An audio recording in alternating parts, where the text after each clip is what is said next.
My teenage daughter is trying to run away with a grown man, and I legally can't stop them. I found the receipt in my daughter Phoebe's backpack while looking for her calculus homework. Starbucks, 3:23 p.m. Starbucks was across town, nowhere near her school. But what made my hands shake was the credit card number on the receipt, partial digits that I recognized from 17 years ago. Phoebe? I called upstairs. Can you come down? She appeared in the kitchen doorway, still in her school clothes. My beautiful daughter, 3 months from her 18th birthday. 3 months from when the adoption agreement's contact restrictions expired. What's up, Mom? I held up the receipt. Want to explain this? Her face went through several expressions. You went through my stuff? Your calculus teacher emailed. Said you've missed 3 classes this month. It's just coffee with a friend. Which friend pays with a credit card that starts with the same numbers as Curtis Sherman's? Phoebe slumped into a kitchen chair. How long have you known? How long have you been seeing your birth father? 4 months. 4 months. My mind raced through every drama practice, study group, friend's house she'd visited. How many were lies? He reached out on Facebook, Phoebe continued. Said he'd been waiting 17 years to meet me, that he never wanted to give me up. The adoption was closed for a reason. He has no right to contact you until you're 18. He said you'd say that. He said you'd try to keep us apart. Curtis Sherman had been 19 when Phoebe was born, a college dropout with a drug problem and a string of arrests. His parents had paid me to take Phoebe, desperate to give their granddaughter a better life. What else has he told you? The truth. Phoebe's eyes flashed with anger. That you bought me. That his parents forced him to give me up. That he's been clean for 10 years and you refused to let him see me. He was arrested for possession just 5 years ago. That's a lie. I have the arrest record. I've kept tabs on him to protect you. Or to control the narrative. She stood up, pacing. He showed me documents. Checks from you to his family. He told me my real name. The one he gave me before you changed it. Phoebe, those have to be fake. Like my whole life has been fake? He's introducing me to family you've kept me from. Grandparents who want to meet me. His parents are dead. They died in a car accident when you were 3. More lies! I pulled out my phone, showing her the obituaries.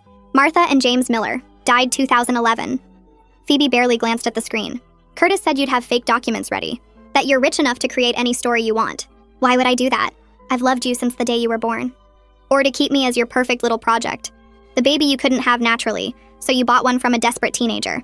Her words cut deep. Now this stranger was unraveling 17 years of trust in 4 months. Has he asked you for anything? Money? Phoebe hesitated. He mentioned that it's unfair you control money that should be mine. That when I turn 18, I should have access to everything. There it was. Curtis knew about the trust from his parents. Money they'd left for Phoebe's education that I managed. Nearly $200,000 he couldn't touch unless Phoebe gave him access. Did he mention the trust? He said his parents left it for both of us. That you manipulated the will to cut him out. His parents left that money specifically for your education because they didn't trust Curtis. I don't want to hear any more of your documents. She was crying now. I'm meeting him tomorrow. He's taking me to meet my real grandparents.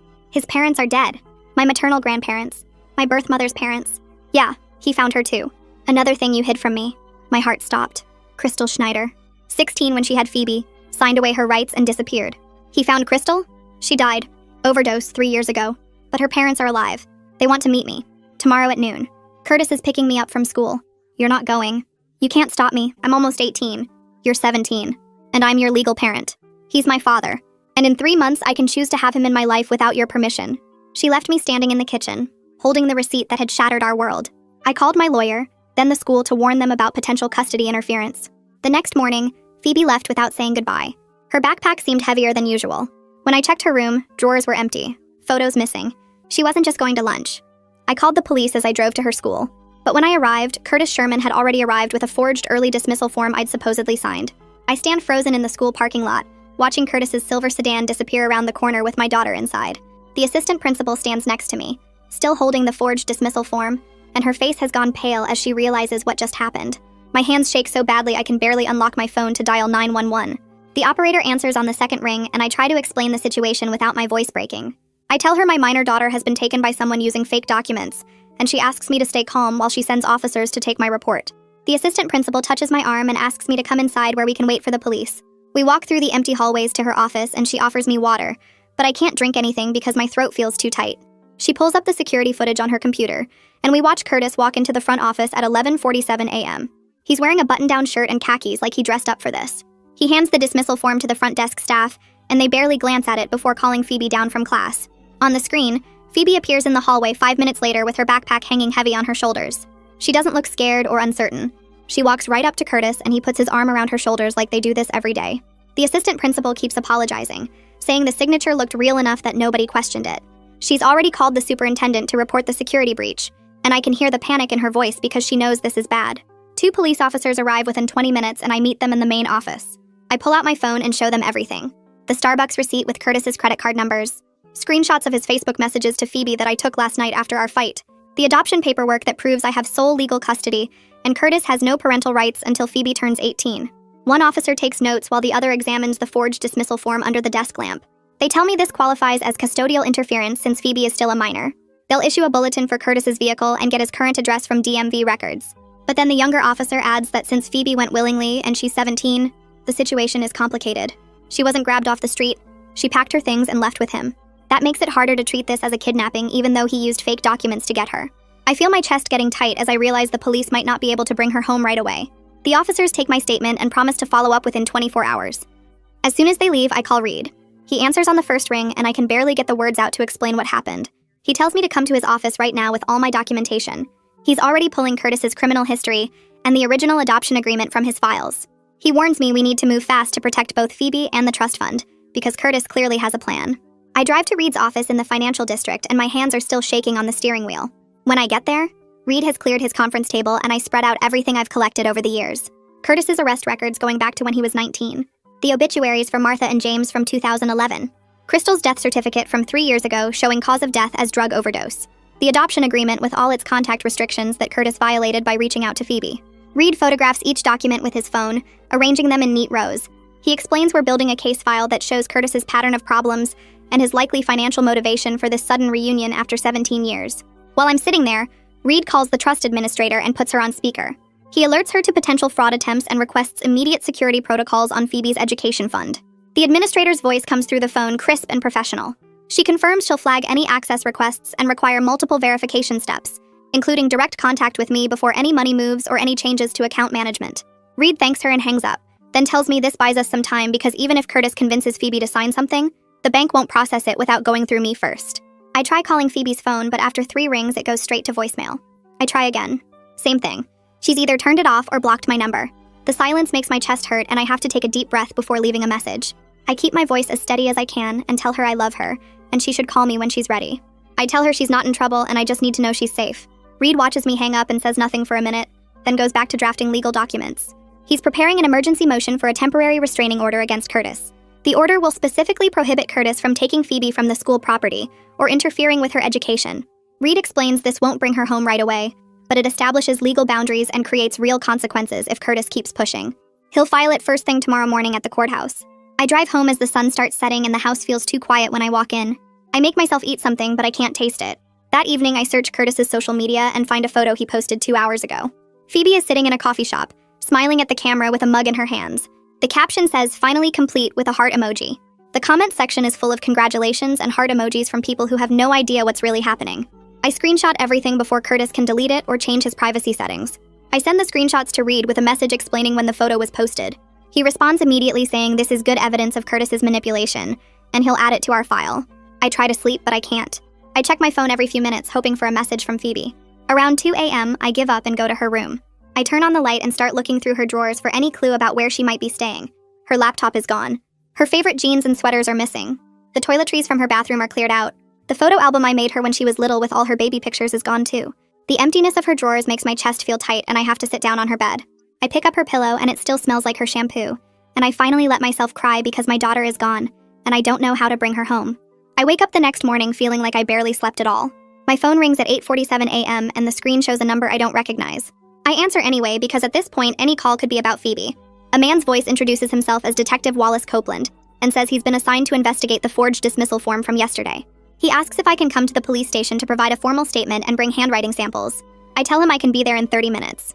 He explains that document forgery is a criminal matter separate from the custody interference, and each charge strengthens the case against Curtis. I grab my purse and the folder of documents I showed Reed yesterday, then drive to the station with my hands gripping the steering wheel too tight.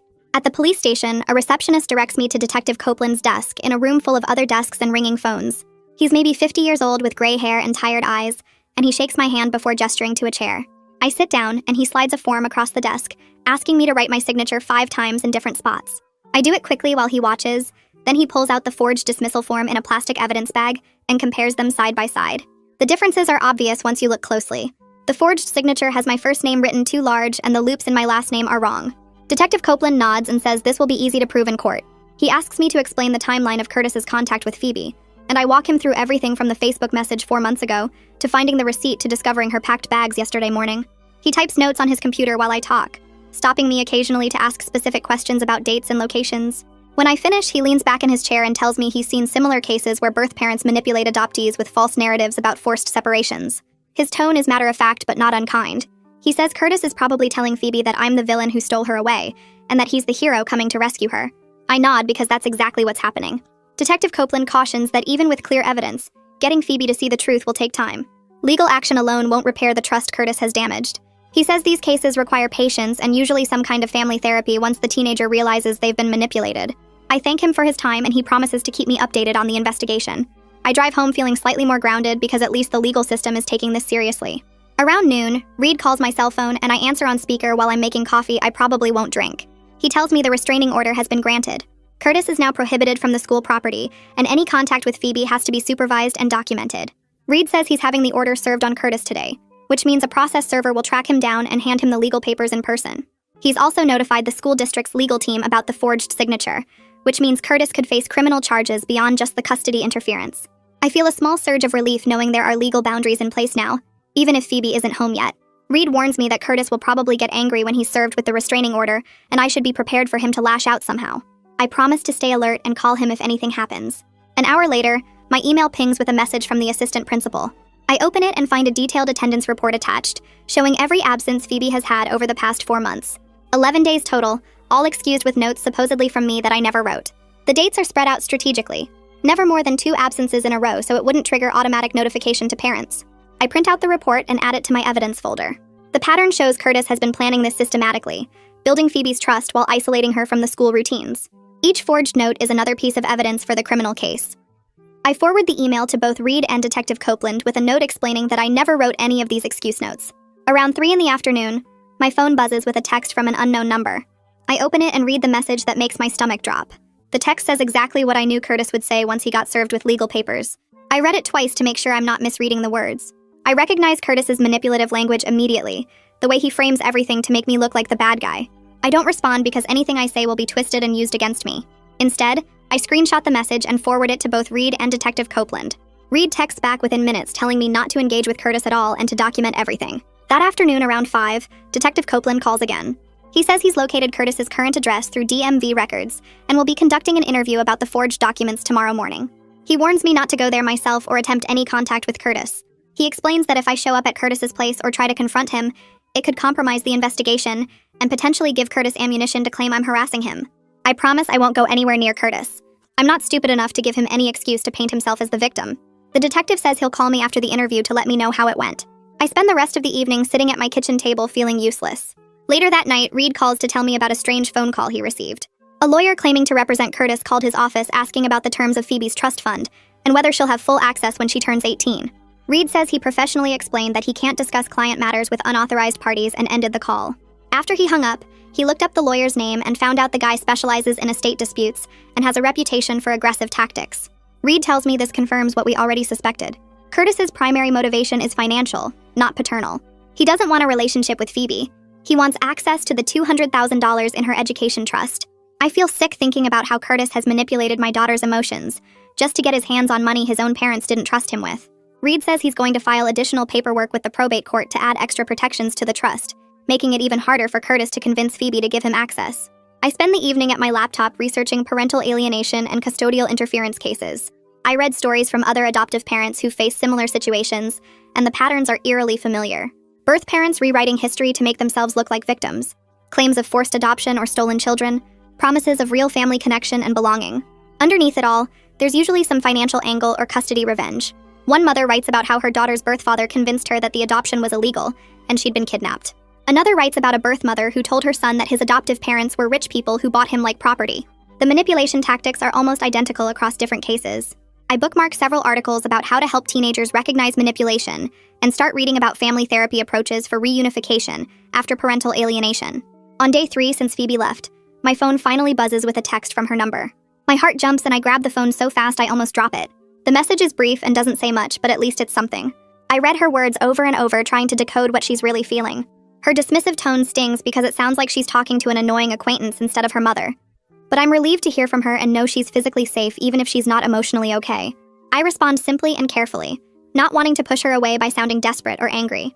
I type out 3 different responses before settling on the one that feels right. I tell her I love her and my door is always open and she should please stay in touch so I know she's okay. I add that she's not in trouble and I just want her to be safe. She doesn't respond to my message, but at least I know she's reading her texts. The next morning, my phone rings with a call from the trust administrator at the bank where Phoebe's education fund is held. She sounds concerned and tells me about a call she received yesterday afternoon. Someone claiming to be a family advocate called asking detailed questions about the trust structure, disbursement rules, and whether beneficiaries could authorize third-party access to manage funds. The administrator refused to provide any information and documented the call in the account notes. She tells me the caller's voice was male and sounded like he was in his late 30s, which matches the description I gave her of Curtis. She's added additional security flags to Phoebe's account, requiring multiple levels of verification before any changes can be made. I thank her for being vigilant and ask her to call me immediately if anyone else tries to get information about the trust. She promises she will, and says she's seen situations like this before, where someone tries to manipulate a young beneficiary into giving them access to family money. After I hang up, I add notes about this call to my evidence document and email the information to Reed and Detective Copeland. The net is tightening around Curtis as his attempts to access the money leave a paper trail of evidence showing his real motivation for suddenly wanting a relationship with the daughter he abandoned 17 years ago. The next morning, Reed calls to tell me he's filing papers with the probate court to add extra protection to Phoebe's trust fund. He explains the motion asks the judge to require court approval for any changes to who can access or manage the money until Phoebe turns 19 instead of 18.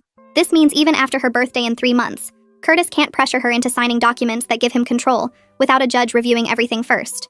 Reed says this creates a barrier that makes it much harder for Curtis to trick Phoebe into handing over her education money, and the judge should approve it quickly, given the evidence of Curtis's behavior we've already documented.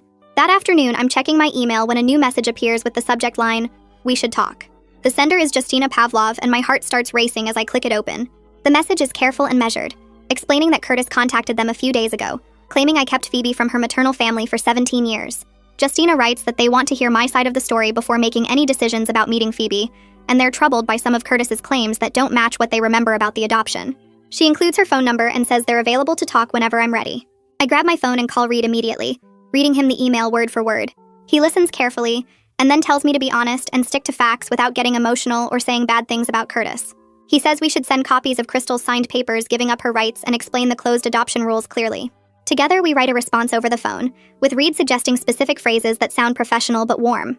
I explain that the adoption had contact restrictions until Phoebe turned 18, share the legal documents showing Crystal's choice, and tell Justina I've always been open to Phoebe knowing her maternal grandparents once she could make informed decisions as an adult. Reed reviews the draft before I send it, making sure every word is factual and can't be twisted against me later. Justina responds less than 3 hours later, and her tone is surprisingly warm and understanding. She writes that Crystal struggled deeply with drug addiction and chose adoption specifically because she wanted to give Phoebe a better life than she could provide at 16.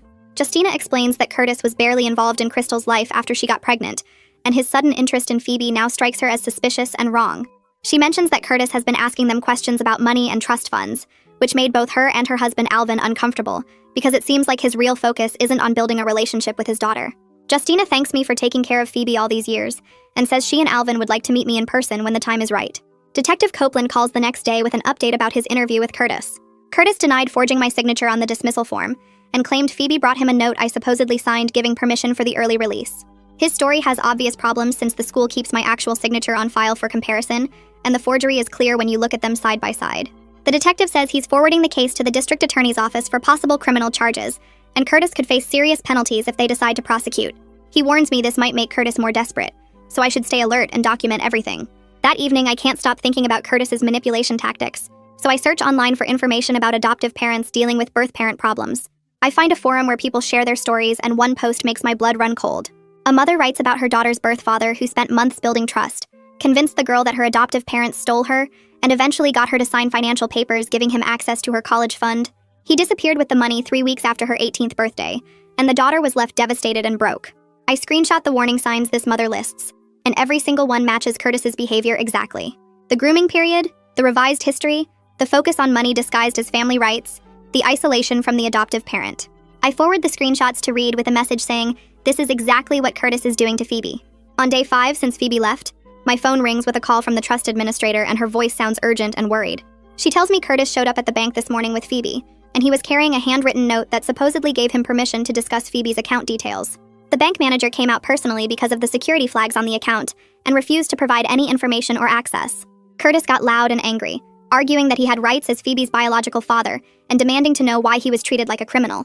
Security had to walk him out of the building while he was still yelling about how I was stealing from his daughter. The administrator documented everything and says she'll send me a formal incident report by the end of the day.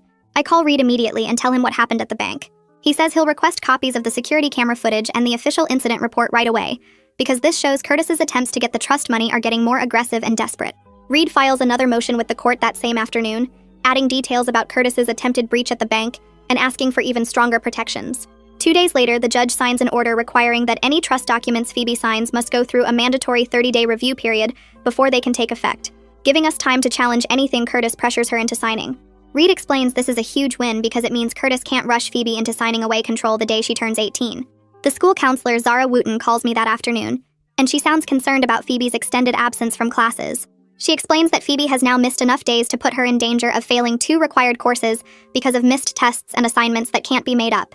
If Phoebe doesn't come back to the school within the next week, she might not have enough credits to graduate on time in 3 months. Zara says she's required to report the attendance issues to the district, and if Phoebe stays gone much longer, there could be truancy proceedings that would involve social services. She asks if there's anything she can do to help get Phoebe back to the school safely. The next morning, I wake up to another email from Justina, and this time there's an attachment. I open it to find a photo of Crystal in a hospital bed holding newborn Phoebe, and on the back of the photo is a handwritten note in Crystal's teenage handwriting. The note explains her decision to choose adoption, saying she wants her baby girl to have the stable life and opportunities she can't provide. Justina's email says Curtis has been calling them repeatedly over the past few days, asking them to vouch for him so he can access Phoebe's trust fund. His pressure tactics have made them deeply uncomfortable, and they want me to know they see right through what he's trying to do. Justina writes that Curtis is using their grief over Crystal, and their desire to know their granddaughter as weapons to manipulate everyone, and they refuse to be part of his scheme. I reply to Justina's email right away, suggesting we meet at a coffee shop halfway between our towns the next afternoon. She responds within minutes, agreeing to the time and place, and I spend the rest of the evening rehearsing what I'll say, trying to anticipate questions they might ask about the adoption and my relationship with Phoebe.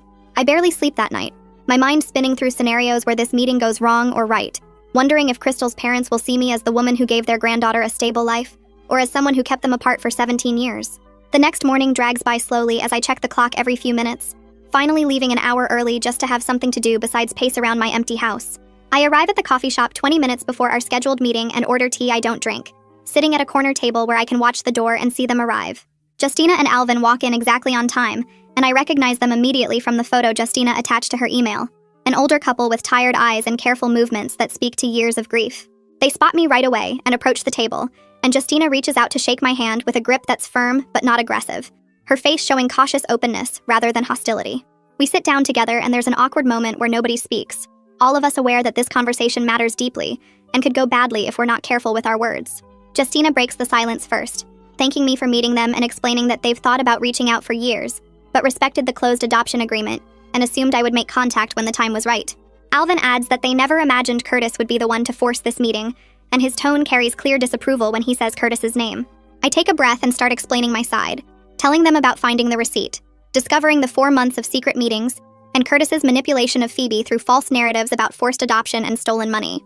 Justina listens intently, nodding occasionally, and when I mention the trust fund Curtis is trying to access, she exchanges a knowing look with Alvin that tells me they've already figured out his real motivation. Alvin pulls out his phone and shows me text messages from Curtis, asking them to confirm that I'd kept Phoebe from her real family, and requesting they support his claim that the trust money should benefit him too since his parents set it up. The messages make my stomach turn because they're so transparently manipulative. Curtis trying to use grieving grandparents as pawns in his scheme to access Phoebe's education fund. Justina's voice gets tight when she talks about Crystal, describing her daughter's struggles with addiction that started in middle school and escalated through her teenage years, making it impossible for her to care for a baby even though she loved Phoebe desperately. She explains that Crystal was clear-eyed about her limitations when she chose adoption, wanting Phoebe to have stability and opportunities she couldn't provide, and the decision had nothing to do with money or pressure from anyone. Alvin reaches into a folder he brought and pulls out several letters, explaining that Crystal wrote them to Phoebe during her last year of life, when she was trying to stay clean, intending them to be given to her daughter someday when she was old enough to understand. He hands me the letters with shaking hands, and I read through them carefully, seeing Crystal's teenage handwriting mature into adult script as the letters progress through the years. The first letter is dated 2 weeks after Phoebe's birth, and Crystal writes about holding her baby girl and knowing she had to let her go, describing the adoption as the most loving thing she could do even though it broke her heart. Later letters talk about Crystal's continued struggles, her relapses and recovery attempts, and her hope that Phoebe would grow up happy and never have to deal with the addiction that destroyed Crystal's life. In every letter, Crystal is clear that the adoption was her choice, made with full understanding and without coercion from anyone, and she never once suggests that Curtis was a victim or that money changed hands inappropriately.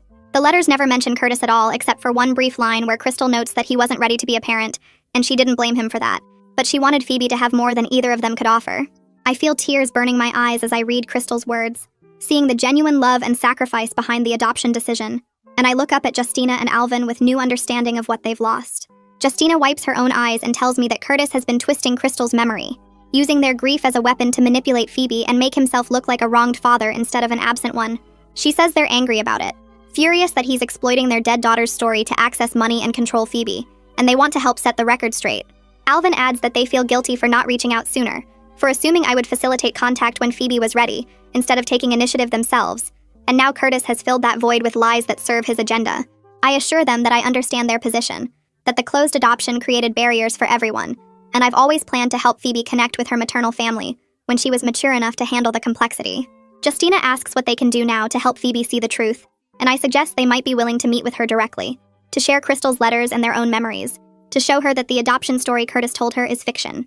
They both agree immediately, saying they want their granddaughter to know them, but they want it to be based on honesty, not Curtis's manipulation and false narratives. We talk for another hour, sharing stories and information, building a foundation of trust that feels fragile but real, and by the time we leave the coffee shop, I feel like I have allies in this fight to protect Phoebe from Curtis's schemes. As I drive home, I think about how to approach this next step, how to get Phoebe to agree to meet her maternal grandparents without Curtis present to control the narrative and twist their words. That evening, I sit in my living room with my phone, opening the camera app and hitting record, speaking directly to the lens as if Phoebe is sitting across from me. I keep my voice calm and factual, explaining that I met with Justina and Alvin today, that they shared Crystal's letters and their memories, and they want to meet her, but they want her to have accurate information first. I tell her that I'm not trying to keep her from family, that I've never wanted to erase her birth parents or pretend her adoption didn't happen, but Curtis is manipulating everyone's grief and love to serve his own financial interests. I explain that her maternal grandparents are willing to speak with her directly, to answer any questions she has about Crystal and the adoption, and I'll arrange a meeting whenever she's ready. I emphasize that I'm not asking her to choose sides or cut Curtis out of her life, just to hear all sides of the story from people who actually knew Crystal and were there when these decisions were made. The video runs 4 minutes and I watch it back twice, making sure my tone doesn't sound defensive or angry, just honest and open to whatever Phoebe needs. I save the video to my phone and then call Reed, asking his advice about how to send it to Phoebe without violating any legal boundaries or giving Curtis ammunition to claim harassment. Reed listens to my plan and suggests I send the video through Detective Copeland instead of directly to Phoebe, creating a documented chain of communication that shows I'm working through proper channels and not trying to manipulate or pressure her. I agree and forward the video to Detective Copeland with a brief explanation, asking him to facilitate delivery to Phoebe when he thinks the timing is appropriate. Detective Copeland calls me back 20 minutes later, confirming he received the video and will make sure Phoebe gets it, and he mentions that Curtis's behavior at the bank has strengthened the case significantly. He explains that Curtis's attempt to access the trust fund shows clear financial motivation rather than genuine parental concern, and the bank's security footage of him getting angry and confrontational will be useful evidence if this goes to court. I thank him and hang up, feeling like pieces are finally falling into place, like the truth is starting to break through Curtis's carefully constructed lies. The next few days pass slowly as I wait to hear from Phoebe, checking my phone obsessively for calls or texts that don't come. I try to stay busy with work and household tasks, but my mind keeps drifting to my daughter, wondering where she is and what Curtis is telling her about my meeting with her maternal grandparents. On day 7 since Phoebe left home, my phone finally rings with her number, and I answer so fast I almost drop the device, my heart pounding as I hear her voice for the first time in a week. She sounds tight and confused, asking if I really talked to Crystal's parents, and I confirm that I met with Justina and Alvin yesterday, that they wanted to meet her but wanted her to have accurate information first. Phoebe is quiet for a moment, processing this, and then she asks if they really have letters from Crystal, and I tell her yes. Multiple letters written over years, all making clear that the adoption was Crystal's choice made out of love. I offer to arrange a meeting with all of us present so she can hear directly from them about Crystal's life, her struggles, and her decision to choose adoption for Phoebe's sake. Phoebe's voice gets smaller when she admits that Curtis has been pressuring her to sign papers that would give him access to help manage her trust fund when she turns 18. She says his reaction at the bank scared her when he got angry with the staff for refusing to give him information, and she's starting to wonder if some of his stories don't add up the way they did at first. I feel a surge of hope hearing doubt creep into her voice, but I force myself to stay calm and not push too hard, knowing that if I attack Curtis directly, she'll just defend him out of loyalty. Instead, I focus on listening, acknowledging how confusing this must be for her, how hard it is to know who to trust when different people are telling different versions of the same story.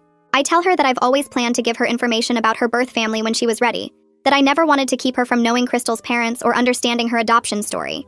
I explain that Curtis's timing is suspicious for good reason, that he showed up exactly 3 months before she turns 18, and gains access to her trust fund, and his focus on money rather than relationship suggests his motivations aren't purely about wanting to know his daughter. Phoebe doesn't respond right away, and I can hear her breathing on the other end of the line, processing everything I've said, and weighing it against what Curtis has told her. Finally, she says she needs to think about things, that she's not ready to come home yet, but she wants to meet her maternal grandparents, and can I set that up without Curtis being there first? I agree immediately, relief flooding through me that she's willing to hear another side of the story, and I tell her I'll coordinate with Justina and Alvin and let her know when and where we can all meet together. I call Reed right after hanging up with Phoebe and explain that she wants to meet, but insists Curtis be there too so everyone can tell their side of the story. Reed goes quiet for a moment, then tells me this could actually work in our favor because Curtis tends to expose his own inconsistencies when he's challenged directly, but we need to control the environment carefully. He suggests a family restaurant during lunch hours when it's busy enough that Curtis won't make a scene, but not so crowded we can't hear each other, and he'll coordinate with Detective Copeland to be present, but not obviously so. I agree, and Reed says he'll call Justina and Alvin to prepare them for what to expect, warning them that Curtis will likely try to dominate the conversation and paint himself as a victim. The meeting gets set for noon at a chain restaurant near the highway, neutral territory that none of us have history with, and I spend the rest of the day trying to focus on work, but mostly staring at my computer screen thinking about seeing Phoebe after a full week apart. That evening, Reed comes over to my house and we sit at the kitchen table going over strategy like we're preparing for a trial. He coaches me to stay calm no matter what Curtis says, to avoid getting defensive or emotional, to let Justina and Alvin's testimony about Crystal speak for itself without me jumping in to defend myself. He reminds me that the goal isn't to win an argument, but to plant seeds of doubt in Phoebe's mind about Curtis's version of events, and sometimes the best way to do that is to stay quiet and let other people contradict him. I practice taking deep breaths and keeping my face neutral when Reed role-plays some of the things Curtis might say, the accusations about buying Phoebe or manipulating the adoption, and it's harder than I expected to just sit there and not react. Reed tells me to focus on facts rather than emotions, to remember that I have documentation, and witnesses on my side while Curtis only has his manipulative storytelling, and that Phoebe is smart enough to eventually see through the lies if we give her the space and information to do so. The next morning, I arrive at the restaurant 15 minutes early and choose a booth in the back corner where we'll have some privacy, but still be visible to other diners. Detective Copeland is already there, sitting at the counter with a newspaper and a coffee like any other customer, and he gives me a slight nod when I walk past. Justina and Alvin arrive a few minutes later and slide into the booth across from me, both looking nervous but determined, and Justina reaches across to squeeze my hand briefly before we settle in to wait. At exactly noon, Phoebe walks through the door with Curtis right behind her, his hand on her shoulder in a way that looks protective, but feels possessive, and my daughter looks exhausted with dark circles under her eyes, and her hair pulled back in a messy ponytail, instead of the careful styling she usually does. She's wearing clothes I don't recognize, probably things Curtis bought her, and she won't quite meet my eyes as they approach the table. Curtis immediately starts talking before they even sit down, saying something about how glad he is we can all finally have an honest conversation. But Justina cuts him off in a firm voice that reminds me she raised a daughter through addiction, and probably dealt with plenty of manipulators before. She tells Phoebe directly that she needs to hear the truth about her mother from people who actually knew and loved Crystal, not from someone who was barely around during the pregnancy and disappeared afterward, and Curtis's face tightens, but he sits down without responding. Justina pulls out a folder she brought with her and opens it carefully, revealing letters written in Crystal's handwriting on lined notebook paper, some of them stained and creased from being read multiple times over the years. She explains that Crystal wrote these letters during her various attempts at rehab, trying to work through her feelings about giving Phoebe up for adoption, and every single one makes clear that it was her choice made out of love rather than coercion. Phoebe leans forward to look at the letters, and I can see her hands shaking slightly as Justina reads portions aloud, Crystal's words describing her addiction struggles, and her certainty that she couldn't provide the stable home a baby needed. Alvin speaks up for the first time, his voice gruff but gentle, confirming that Curtis was never really involved after Crystal got pregnant. He says Curtis showed up a few times early on, but disappeared when things got hard, never contested the adoption or asked to be part of the process, and only his parents stayed in touch trying to help Crystal get clean. The way Alvin says it, matter of fact and without anger, seems to land harder than if he'd been accusatory, and I watch Phoebe's face as she processes this information that contradicts everything Curtis has told her. Curtis tries to deflect by bringing up the money angle, claiming I paid his parents to force him out of Phoebe's life, but Justina shuts that down immediately by pointing out that Crystal's decision had nothing to do with money. She explains that Crystal was terrified of losing Phoebe to the same addiction that was destroying her own life, that she wanted her daughter to have stability and safety that neither Curtis nor Crystal could provide at 16 and 19 with no jobs and serious substance abuse problems. The tension at the table is thick enough to cut, and I can see Phoebe's eyes moving between Curtis and her maternal grandparents, trying to reconcile two completely different versions of the same story. Curtis shifts tactics and brings up the trust fund, suggesting it's family money that should benefit all of them since his parents set it up, and I feel my jaw tighten, but I stay quiet like Reed coached me. Alvin doesn't stay quiet though, stating bluntly that Martha and James Miller set up that fund specifically for Phoebe's education because they didn't trust Curtis with money, having bailed him out of financial trouble multiple times before they died. The directness seems to shock Phoebe, and Curtis's face flushes red with anger at being called out so plainly in front of everyone, his careful victim narrative crumbling under the weight of facts from people who actually knew his parents. Curtis stands up abruptly, his chair scraping loud against the floor, and tells Phoebe they're leaving right now. But Phoebe hesitates for the first time since this whole thing started, looking between Curtis standing over her and me sitting calmly across the table, and I can see visible confusion on her face about what to do. Curtis gets more insistent, reaching for her arm and saying they don't have to listen to these lies. But I stay seated and speak quietly to Phoebe that the choice is hers, and my door is always open whenever she's ready to come home. For a long moment, nobody moves, and I hold my breath hoping she'll choose to stay. But then Phoebe stands up and follows Curtis toward the exit, though she glances back twice before they disappear through the door. Justina reaches across the table to squeeze my hand again, her eyes sad but knowing, and she tells me that seeds of doubt have been planted, and sometimes that's all you can do when someone is caught in manipulation. You have to trust they'll eventually see the truth. I nod but can't speak past the lump in my throat, watching through the window as Curtis's car pulls out of the parking lot with my daughter inside. Detective Copeland comes over to our booth after they leave and says he documented everything from his position at the counter, noting Curtis's controlling body language and aggressive behavior when confronted with facts, and he's received approval from the DA to file formal charges for the forged dismissal form. He explains that Curtis will be charged within the week, which should force him to focus on legal defense rather than continuing to manipulate Phoebe. And while it won't bring her home immediately, it adds pressure that might make Curtis show his true colors more clearly. That evening, I'm sitting on my couch staring at my phone when Detective Copeland calls with an update. He says he reviewed the security footage from the restaurant and documented Curtis's controlling behavior throughout the meeting, the way he tried to physically direct Phoebe and cut off other people's testimony, and he's including all of it in the case file for the DA. The charges will be filed formally by the end of the week, and Curtis will have to appear in court, which means he'll need to focus on his legal problems instead of spending all his time working on Phoebe. I thank the detective and hang up, then spend the next 2 days in a fog of worry and waiting, checking my phone constantly for any message from Phoebe. I go through the motions at work and try to keep my house clean and Phoebe's room ready for when she comes home, if she comes home and the uncertainty is worse than anything else. On the second night after the restaurant meeting, my phone buzzes at 11 p.m. with a text from Phoebe asking if we can talk, just the two of us. My heart jumps and I respond immediately that I'm available anytime and anywhere she wants to meet, trying to keep my message calm and not too eager. She suggests a coffee shop near her school the next morning, and I agree right away, then spend the rest of the night unable to sleep, trying not to hope too much that this means she's ready to come home, but unable to stop the tiny flame of possibility from growing in my chest. I arrive at the coffee shop 15 minutes early and sit facing the door, my hands wrapped around a cup of tea I don't drink. When Phoebe walks in, the first thing I notice is how tired she looks. Dark circles under her eyes and her shoulders slumped forward in a way that makes her seem smaller than she is. She slides into the seat across from me without meeting my eyes, and I wait for her to speak first, not wanting to push too hard and scare her away. She fidgets with her phone for a moment before setting it face down on the table between us. The words come out quiet and hesitant as she admits she's been staying at a motel on the east side of town, the kind with hourly rates and flickering neon signs. Curtis is paying for it with money he borrowed from someone, though she won't say who, and I can see the discomfort in the way she won't look directly at me when she explains the arrangement. She tells me he asked her to sign a document 3 days ago, something promising to pay him back from her trust fund once she turns 18, and her voice gets steadier when she says she refused. I feel a rush of relief that she didn't sign anything, but I keep my face neutral and let her continue talking. The motel room is small and smells like cigarettes even though it's supposedly non-smoking, and she's been sleeping on top of the covers because the bedspread looks stained.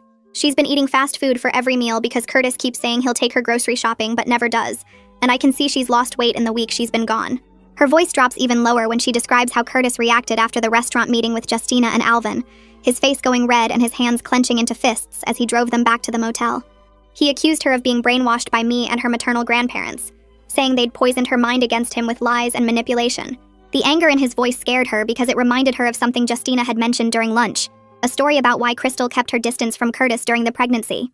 Crystal's parents had told Phoebe that Curtis would get angry when things didn't go his way, that he'd punch walls and throw things and blame everyone else for his problems.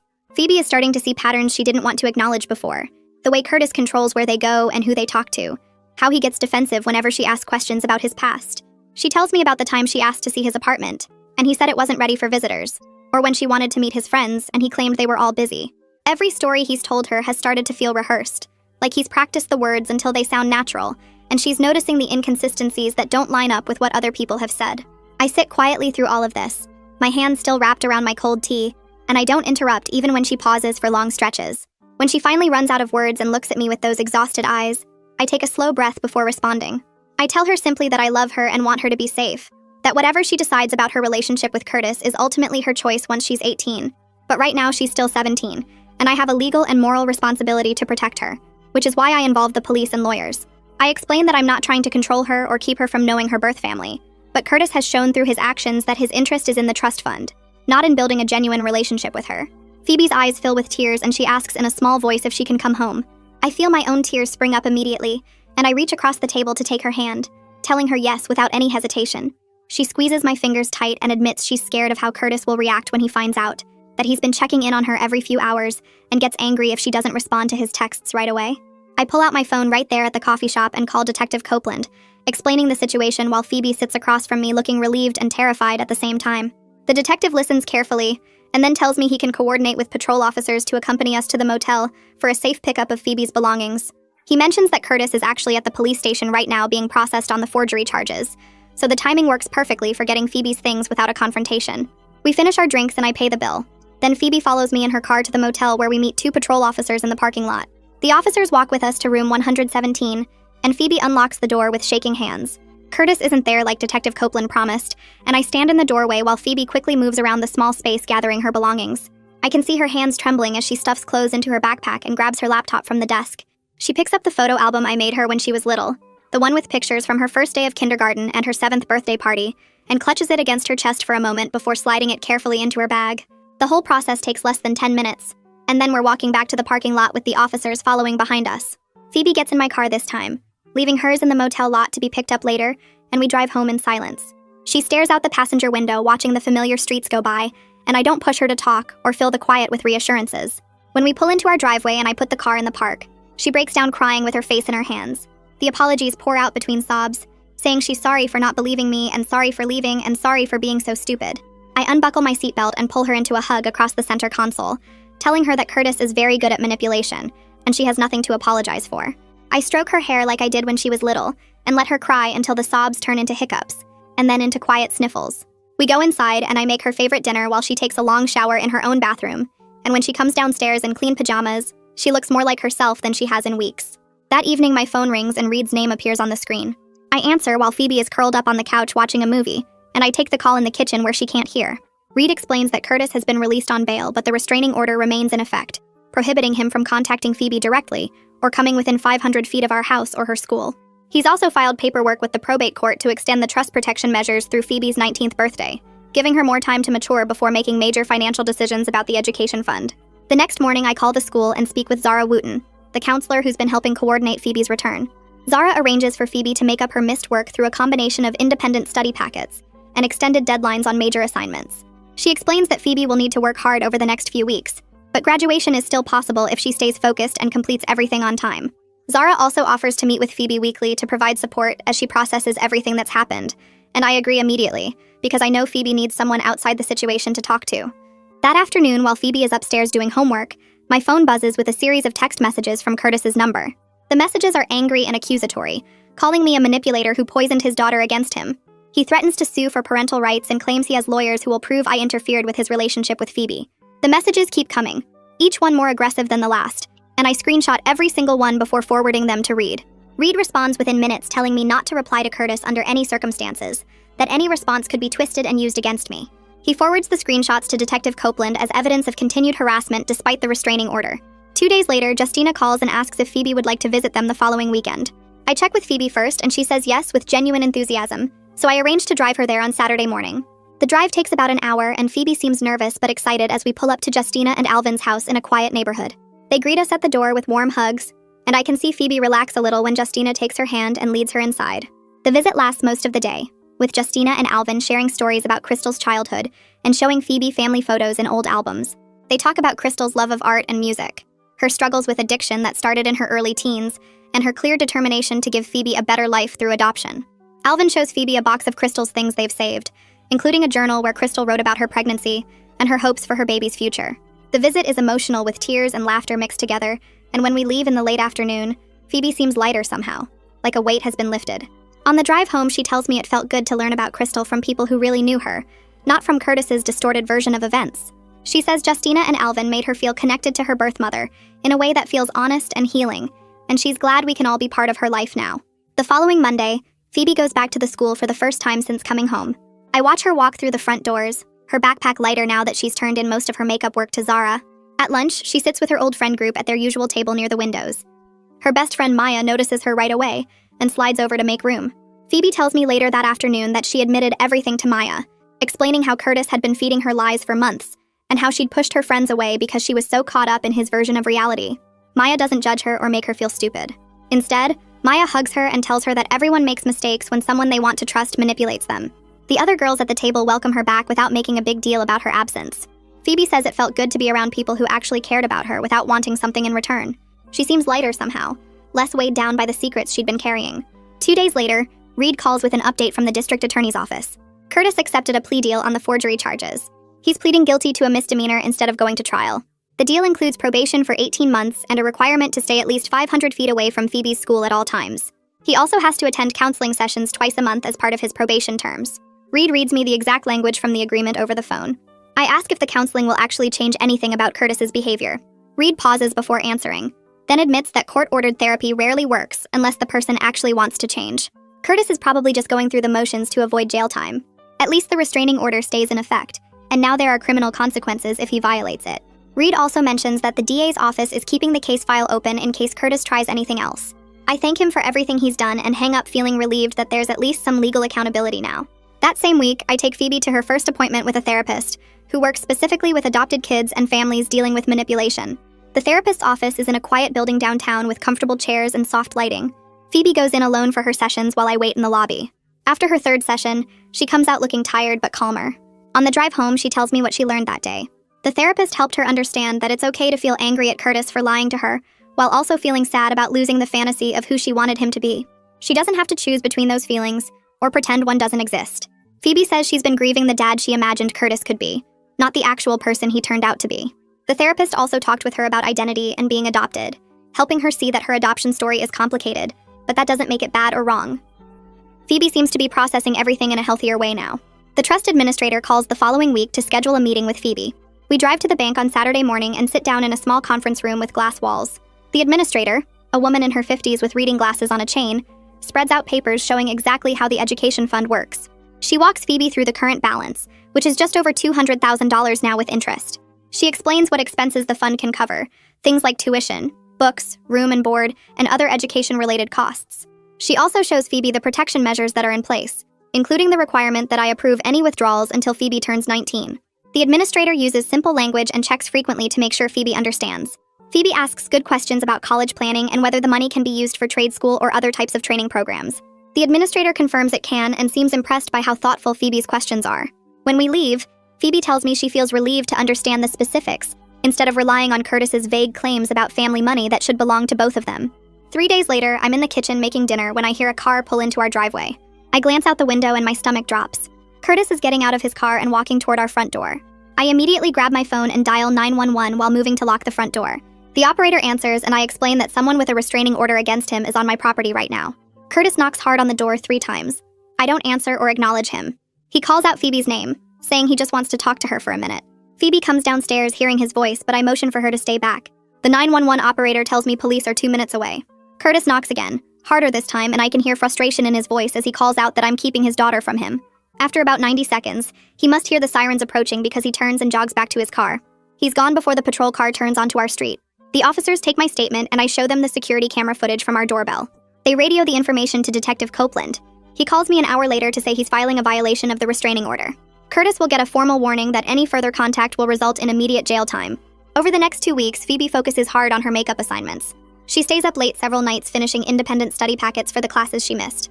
Her teachers are understanding and give her extensions on major projects. I watch her work at the dining room table, hunched over her laptop or scribbling notes in her calculus workbook. She's determined not to let Curtis's manipulation mess up her graduation. Her calculus teacher emails me to say Phoebe turned in all her missing work and took the makeup exams. She passed everything and is back on track. Her other teachers send similar updates. One evening while we're eating dinner, Phoebe tells me she's proud of herself for not giving up even though the situation with Curtis made everything so much harder. She could have just accepted failing grades and dealt with summer school, but she chose to push through instead. I tell her I'm proud of her too. As Phoebe's 18th birthday gets closer, about 2 weeks away now, she brings up Curtis during dinner one night. She's been thinking about what happens when the legal restrictions expire, and she's technically an adult who can choose to have contact with him. She tells me she's decided not to pursue any contact with Curtis once she turns 18.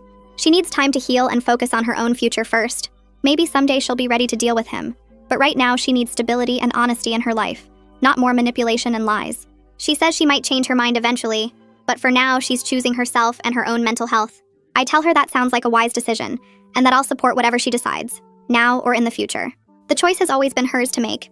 Justina and Alvin become regular parts of our lives over the following weeks. They visit once a month, driving over on Saturday afternoons to spend time with Phoebe. They also video call with her every week, usually on Wednesday evenings after dinner. During their visits, they share more stories about Crystal, showing Phoebe photos from family albums and telling her about Crystal's childhood. They talk about her love for painting and how she used to spend hours in her room creating art. They also share harder stories about Crystal's struggles with addiction, how it started when she was just 14, and how it controlled so much of her life. They make sure Phoebe understands that Crystal's choice to place her for adoption was made out of love and clear thinking, not because anyone forced her. Justina tells Phoebe that Crystal wanted her daughter to have chances she couldn't provide. The connection with her maternal grandparents brings Phoebe peace about her adoption story. She's learning about her birth mother as a real person who made a loving choice, not the fantasy version Curtis tried to create. On a quiet Sunday afternoon, about 3 weeks after Phoebe came home, we sit together on the living room couch going through the photo album she took to the motel. She opens it carefully, like she's handling something precious. The pages show her baby pictures, toddler photos, birthday parties, first day of school snapshots. She points to a photo of herself at age 4, wearing a princess costume for Halloween, and asks me to tell her the story behind it. I tell her about how she insisted on wearing that costume for 2 weeks straight, even to the grocery store. She laughs and asks about another photo, then another. Each picture sparks a memory she's heard before but wants to hear again. I realize we're rebuilding trust one memory at a time. Curtis's manipulation caused real damage to our relationship, creating cracks in the foundation we'd built over 17 years. But we're healing together now with honesty, patience, and the support of people who truly love Phoebe for who she is, not what she can provide them. The road ahead won't be easy, and there will be hard days when she questions everything again. But right now, in this moment, we're okay. We're together. And that's enough. That's the full story and the takeaway hidden inside it. I like when these give you something small but real to think about. If it did, then it was worth sharing. Subscribe so the next one finds you right away.